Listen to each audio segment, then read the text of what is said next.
Ընդդիմությանը դեռևս չի հաջողվում 36 ստորագրություն հավաքել իմպիչմենտի հարցն ազգային ժողովի նիստերի դահլիճ տեղափոխելու համար։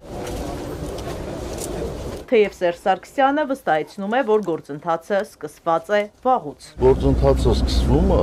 երբ ազգային ժողովի մեկ падգամավոր առաջադրում է վարչապետի թեկնածու։ Գործընթացը այդ ժամանակ է սկսում։ Եթե գործընթացը սկսված է, երբ կբերվի լիագումար նիստերի օրակարգ, հետաքրքրվում են լրագրողները։ Նիստերի դահլիճ բերելու ենք, երբ ունենանք 54, 36-ը կապ չունի, բաց թիվ եք ասում 36-ը։ Հանրապետականի վարչապետի թեկնածու Դավիթ Համբարձումյանը տրամադրված է գնալ մինչև վերջ, սակայն ասում է իմպիչմենտի գործընթացի ձևաթղթի տակ հիմա ընդամենը 6 падգամավորի ստորագրություն կա, իրենց օրակարգով առաջ են շարժվելու, պայքարելու են օրինական բոլոր մեթոդներով։ Կգեներացնենք ժողովուրդ,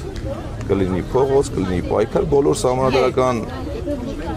ժամկետները չեմ կարծում շատ հեռու են իրականությունից։ Հայաստան խմբակցությունում թերահավատ են, եւս 2 ստորագրության են սպասում, իրենց 28-ը կա ու կա։ Թվում է, թե 8 հոգի արդեն ստորագրել են, 28 հոգին են պակաս հենց ստորագրեն, իրենք վազելով կմտցնեն ազգային ժողով եւ 72 ժամ հետո կունենանք նոր վարչապետ։ Իրենք տպագրել են թուղթ, որտեղ կա 6 ստորագրություն, մենք տպագրել ենք թուղթ, որտեղ կա 28 ստորագրություն եւ հայտարարել ենք, որ այդ 28 ստորագրությունը կան պատրաստ են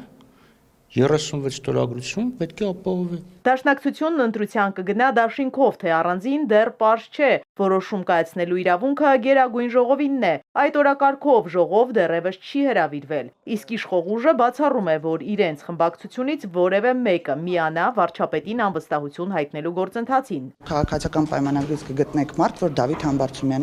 Դավիթ Համբարձումյան, չէ՞ ճիշտ եմ ասում։ Դավիթ Համբարձումյանին կարող է տեսնել վարչապետի թեկնածու, դա ուղղակի զավեշտ է։ Մինասյանի կարծիքով այս նախաձեռնության օրակարգն այլ է։ Պատիվ ունեմ եւ Հայաստան դաշինք խմբակցությունները որոշել են արևիտակ իրենց տեղը զբաղեցնելու, առաջին ընդդիմադիրի թագը վերցնելու գործընթաց սկսել։ Ներհայաստանյան մյուս թեման շարունակում է պտտվել եկեղեցու շուրջ, ոչ մի օր առանց հակաեկեղեցական գրառման։ Փաշինյանն արձագանքել է իր նախաձեռնած արշավի մեջ թուրքական կամ ադրբեջանական հետք փնտրողներին եւ ասել, որ այս մեթոդն օգտագործողներն արտաքին ուժերին հնարավորություն են տալիս ցանկացած առողջ դիսկուրս խափանել։ Վարչապետը դարձյալ հայոց հայրապետին դիմել է աշխարհիկ անունով գրելով, որ Կտրիչ Ներսիսյանը պետք է ազատի վեհարանը։ Պարզվում է նաեւ, որ Փաշինյանը կաթողիկոսի սեփական թեկնածու չունի, սակայն ունի կաթողիկոսի նկարագիր։ Նոր վեհապառը պետք է լինի մարդ, որը բարեպաշտ հոգևորական է, ոչ թե վեղարի տակ թաքնված անառակ։ Թե ինչի կբերի այս արշավը, պարզ չէ, որոշ գործիչներ բախումներ են կանխատեսում։ Փաշինյանը եւ իր թիմը որևէ բարոյական արգելակներ չունեն,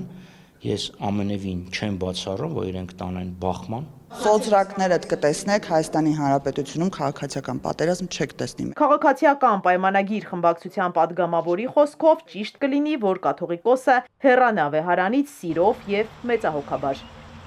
Իզաբելլա Հովհաննիսյան, Ալեքսանդր Կիրոյան, Էպիկենտրոն։